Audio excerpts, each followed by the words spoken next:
Back to another walkthrough. We're looking at Chapter 10F, Beverage Supplies. So let's begin. First, we're going to download our files. Let's click on our Excel Chapter 10 folder. And make sure we select 10F, Beverage Supplies Homework.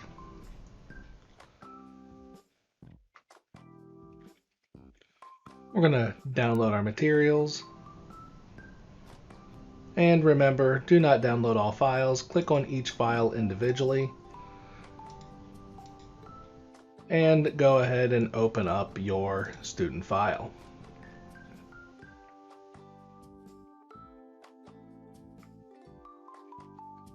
Make sure you hit enable for editing. And I'm going to go ahead and make this bigger make it a little easier to see. Zoom in a little bit. And here we are.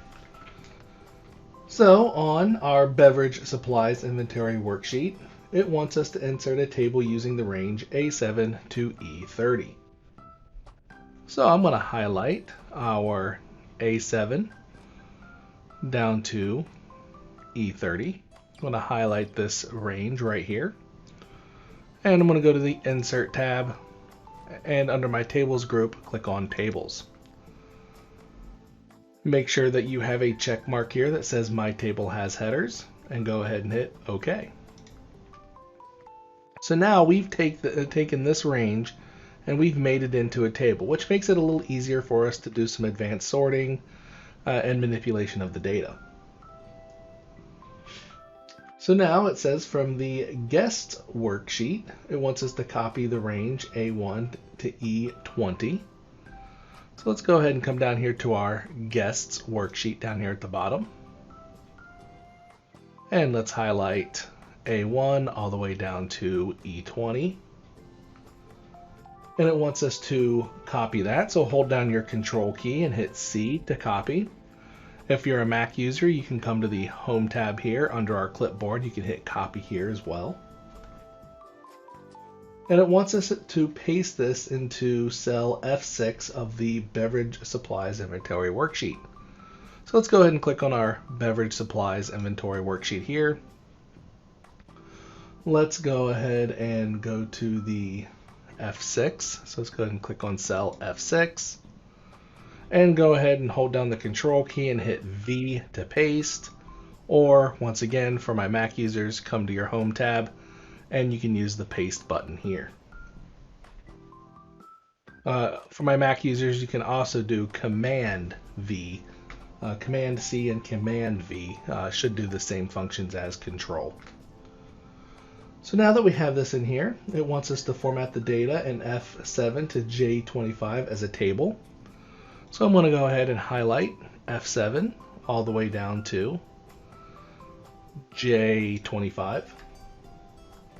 And just like we did with the last table, I'm going to go to the Insert tab. From the Insert tab under Table, I'm going to click on Table and make sure it says My Table Has Headers and hit OK. And here it is. Now I have two tables side by side. It says for this table here, it wants me to apply a medium 12 table style.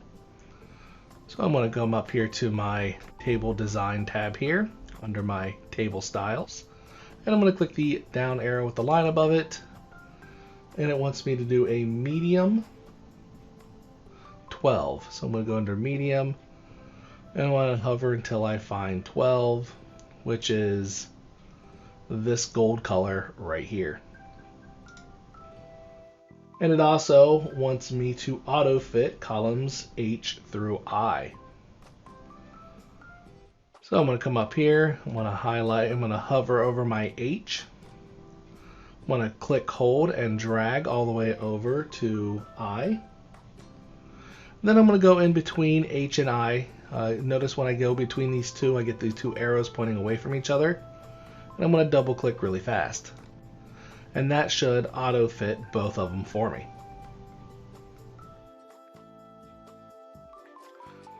Alright, for step number 5, it wants me to sort the beverage tables type staff table by item number. But it also wants me to sort by the purchase price as well as a second level. So I'm going to come up here to my Home tab. Make sure I'm clicked somewhere in this table right here. I'm going to come up here to my Home tab. Under my editing group, I'm going to click on Sort Filter and do a custom sort. So I'm first going to sort by item number, A to Z. Then I'm going to add a level, and in this level I want to sort by purchase price. And I want to do largest to smallest. I'm going to go ahead and hit OK, and it's going to sort everything first by item and then by purchase price. And it wants me to do the same thing for this table as well. So let's go ahead and click on the Guests table. Home tab, come up here to our editing group, click on Sort Filter, Custom Sort. I'm going to sort it by item number.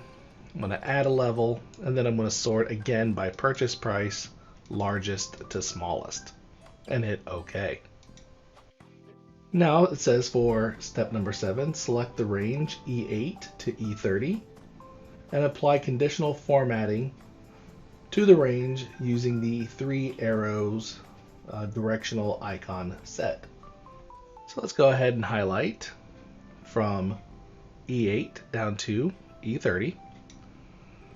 Once I've highlighted this range, I'm going to come up here to my Home tab under my Styles grouping, and notice I have conditional formatting. I'm going to click on conditional formatting. We're going to go by icon sets, and it wants me to apply the 3 arrows colored. So let's find out where the 3 arrows colored right here, this very first format. I'm going to go ahead and click on that. For step number 8, it wants me to use the quick analysis to apply the default conditional formatting icon set to J8 to J25. So I'm going to come over here to click on J8, go all the way down to J25. Notice that I have this little icon for my Windows users. For Mac users, you do have a different set of instructions. You need to apply the 3 arrows. But for my Windows users, you should have this quick analysis box here. I'm going to go ahead and click on it. And under formatting, I want to go to icon set. And notice how it selected the exact same one that I already applied. So very quickly copied that formatting over. So now for info. And here I'm going to click on Show All Properties. Under tags, where it says add a tag, I'm going to type in Beverage Supplies. And in the subject box, I'm going to type in CGS. And I'm going to make sure that right here where it says author, I'm going to right click on Go Series, hit Remove Person. And I'm going to type in my name and make sure my name is under the author. And now we are done. I'm going to make sure I save my file. I'm going to save my file again for good measure. I'm going to go ahead and minimize it. I'm going to exit out of my upload and my downloading starting materials. I'm going to choose my file. I'm going to go to my downloads folder. And there it is. There's my file. I'm going to click on it, hit open, upload, and submit for grading. I'm going to go ahead and close out of this tab. I'm going to come back to my content here. I'm going to click on my 3 dots, hit view submissions, and it looks like I got a 100%. You can go ahead and click on your submission and you can check to see if you did anything wrong. Feel free, fix whatever it is that you got wrong and submit it for a better grade. That concludes this walkthrough, and like always, have a wonderful day.